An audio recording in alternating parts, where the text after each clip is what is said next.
My name's Olive Valdez. I was born in Kentucky, grew up in West Virginia, then ended up in Denver, came on a cattle drive for vacation, met Demetro, a confirmed bachelor, and a year later we got married, and I've been here 30 years. When I lived in Denver, I lived in an area, Greenwood Village, and we all had some acreage and we had horses, so I was a horse nut, still am. My girlfriend called me and she had heard about this cattle drive and asked me if I'd come with her, so she hauled our horses down from Denver and we spent a week in the mountains. And I loved it. When I came over the hill, I thought, oh, what a beautiful place. I could live here. Well, I did. I didn't realize it, but I often say, when I die, I don't have to go to heaven if I could just stay here, because I'm already in heaven. This is my home that I love every inch of it. The animals and the beautiful, beautiful nature that God made for us. And of course, I love my husband too, so that helps. But yes, I've always been an animal person. And the reason I got started on this, what I did not know was going to be a political path, I never saw anyone work harder than Demetro. He worked and he worked and he worked and got so little for all those hours. And I just kept thinking, there's got to be some way to help. So I felt that Farmers Union would be a good step forward. And that's when I got active and got a lot of folks to join and went forward from there. Just never gave up, just was convinced and dedicated to the cause of making farmers' lives easier. So I did everything I could. Demetro was certainly a prime example of someone who had such a good heart, such a love of the land, and yet wasn't able to make a living wage when he was just working as hard and as smart as he possibly could. So then I wanted to help, and that's why I did all that I could, just to make his life easier. And in return, hoping to make our neighbors' lives easier. So I'm still here after 30 years, and it has really hurt me to know and visit with friends and neighbors and see how worried they were. See how worried they were because they wanted to send their kids to college but had no earthly idea how they were going to be able to do it. So some of them, the kids were able to get scholarships and go to school, and their parents helped out as much as they could. But I think invariably it was the knowledge that if their child could get an education, then they in turn would help them keep going when their educational needs were taken care of. So I'm a big one for education, and I don't care what field it is, learn everything you can. And in some way or other, if it benefits no one else, it's going to benefit yourself. That security of knowledge that folks can't take away from you. And Demetro, this guy, in my belief, he's a genius. He has done impossible things. To think, high school education, he had to work constantly because all the other members of his family, except his mother, were crippled. They were really handicapped. And he did all the experimentation and continued experimenting with his cattle. And after 32 years, he had naturally fat-free beef. If Ted Turner or some huge conglomerate had that, we couldn't have carried the money in a bushel basket. but because we were small, didn't have the money to get out there and buy an ad at the Super Bowl and tell folks we existed, then we slowly but surely have faded out of the picture. But we wanted the kids to have clean meat. We didn't want them to be eating all those, fatty, hormone enriched meat. That just wasn't our idea of what children should be eating, and we thought they deserved better. So we worked that way. We used to give meat to our doctor, and he told us he had a little granddaughter, and he said he switched her to meat using our meat. No side effects, no nothing. She just tolerated it beautifully. It was probably the cleanest food that child had ever ingested, because it just was so clean and not tampered with. So we laugh sometimes. We say we're missionaries, that we're out to save the world and tell them, hey, we can help. But at this stage in our lives, we've slowed down, and hopefully someone else will try to do what we did. But broke our hearts to sell those blonde cows. I always called them our golden cows. I mean, beautiful animals, fast growing. They gave back so much. They gave back, we could have asked for more. And then we had to sell them. But that's the reality of life. But it wasn't for lack of trying, and it wasn't for lack of not being smart enough. We were those things, and our hearts were good. We tried to make a good difference. So, and here we are, and here we'll stay. Well, one thing was nice. I was a wildlife commissioner for Colorado, and I enjoyed doing that because I was able to give my insight into what's happening in agriculture, and how folks in agriculture are probably the best stewards of the land that you will ever find, because their very survival depends on taking good care of that land, making it produce, and then ensuring that because of your care, it can produce another year and another year. I was glad that I could say, there was no conflict between wildlife and agricultural animals, that they can coexist. The most thrilling thing for me was to see the elk out grazing in the cow herd. Now that, to me, I thought, this is wonderful. How great. There was no problem with coexisting. And then I hopefully was able to bring up items that needed to be looked at insofar as safeguarding the wildlife and the animals, and animals that would infringe on the agricultural community, and to find out real life solutions that could be made. So it was all with the purpose of learning and growing and improving whatever we were doing. And Demetrio has just done that over and over again. This is the smartest man I ever met. He learns on his own, and he's eager to learn, and I've learned so much from him. Now, he says I've taught him English, and I tell him he's taught me about life, the real life there. He's teaching me. I've learned. Okay, well, maybe that job isn't completed yet, but we're still trying.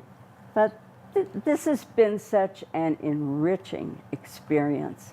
It's just been wonderful. Yes, there's prejudice. Don't you kid yourself. I mean, look at me. My white skin and my blue eyes, and not a trace of an accent anywhere.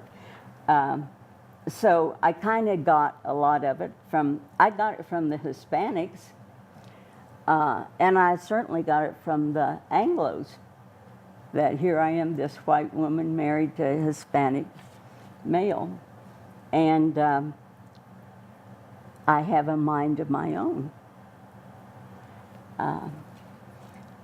And I'm glad. I never see it as being dominating and trying to put my views on other people. It's simply a sharing of the information that I've gained through the years.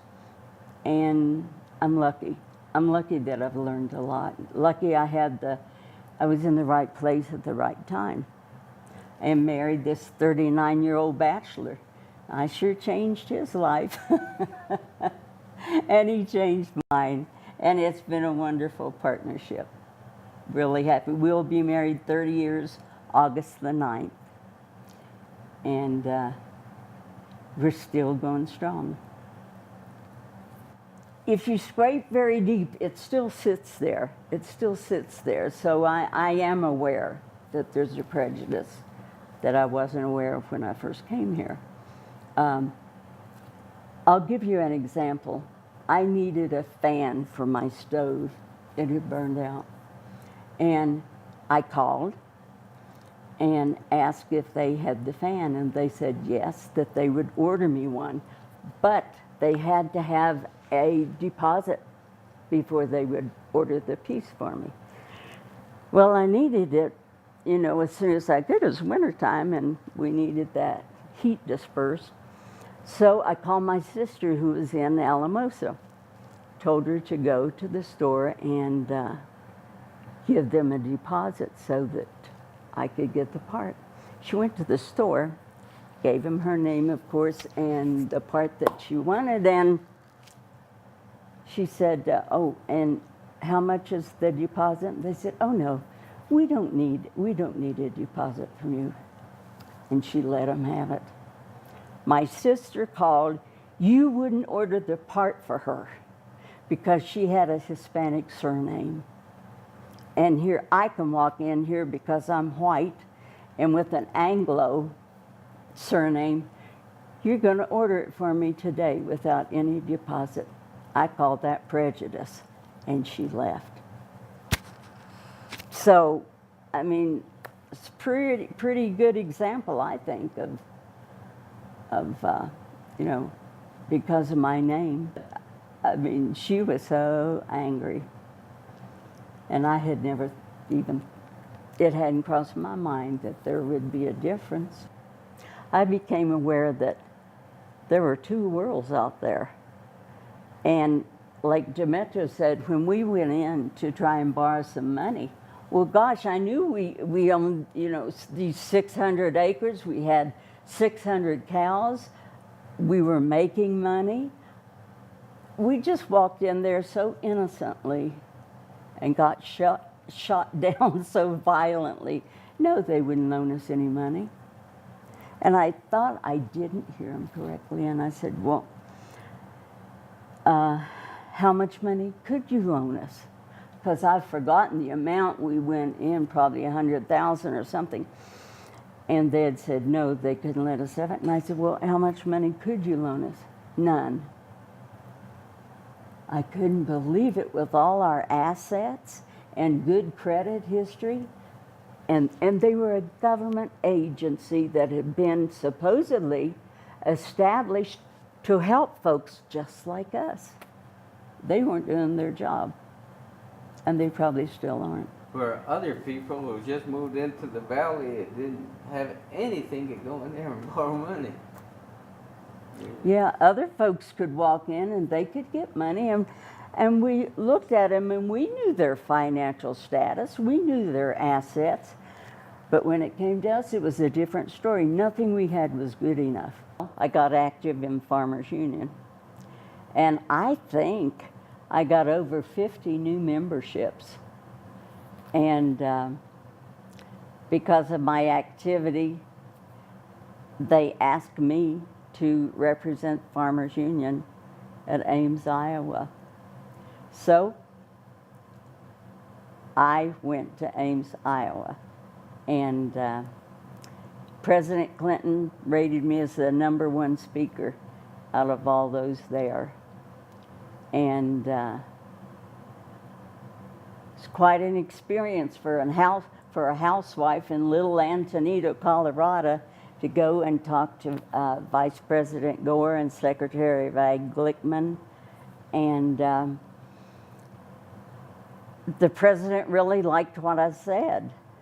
And so the Washington Post interviewed me, the New York Times, and I was on TV in Ames, Iowa.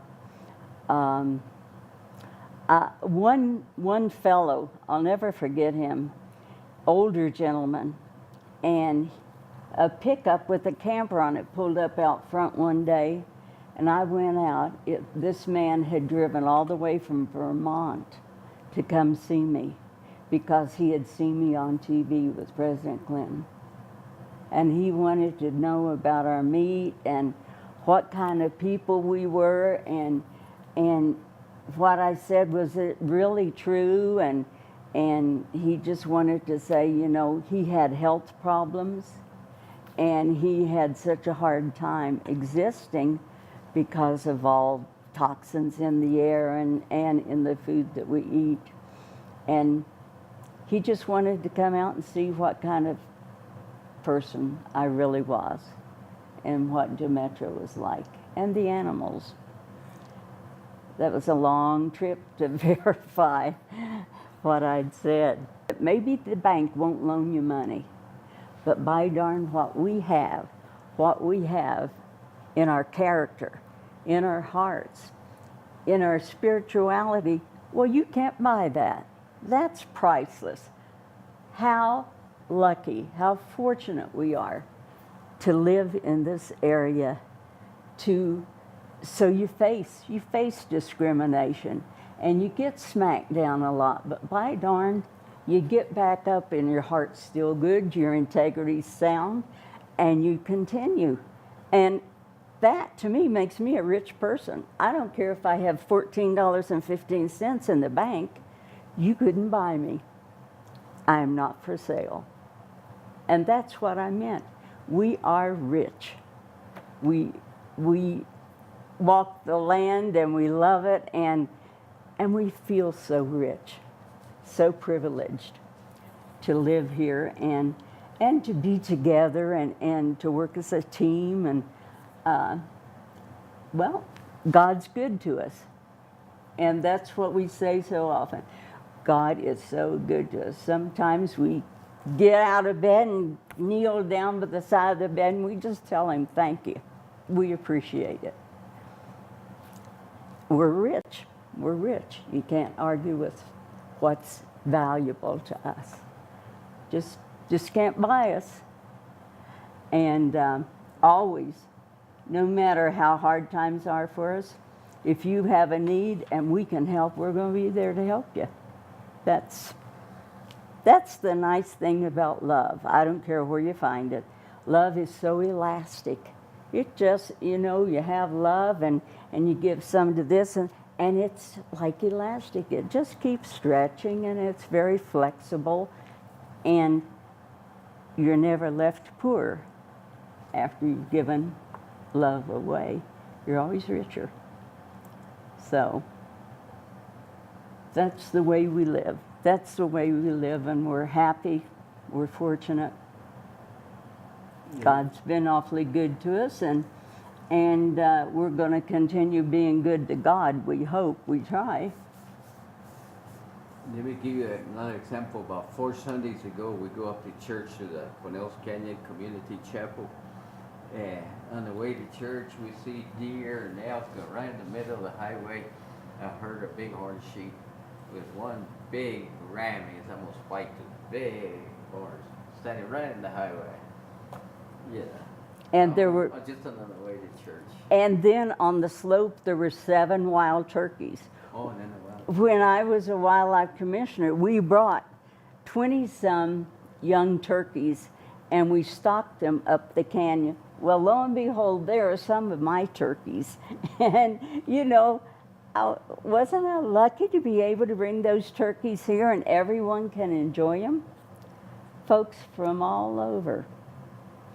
And that's another one of those treasures that we own. We did that. We helped. She brought lynx. Lynx. And we had peacocks, and they could survive because they'd be up high in the tree. But they're real loud. They make a lot of noise. Well, her lynx, I guess, could hear them from the mountains. They came down and got them. They did. They killed my peacocks. I told him, don't they know I'm a wildlife commissioner? Those lynx, I turned those loose around here. And he said, maybe that's why they got your peacock.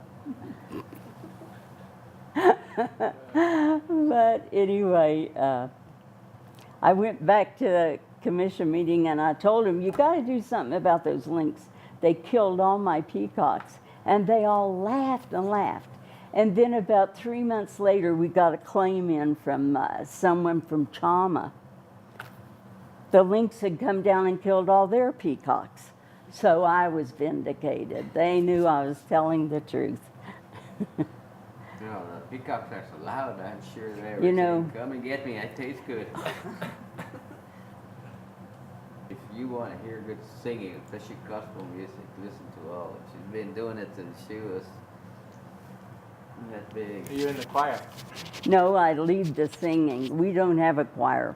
We're a transitory congregation up there. Most in the summer, the end of May, folks come from Texas, Oklahoma, Alabama, Georgia, you name it, they come up there to get away from the summer heat.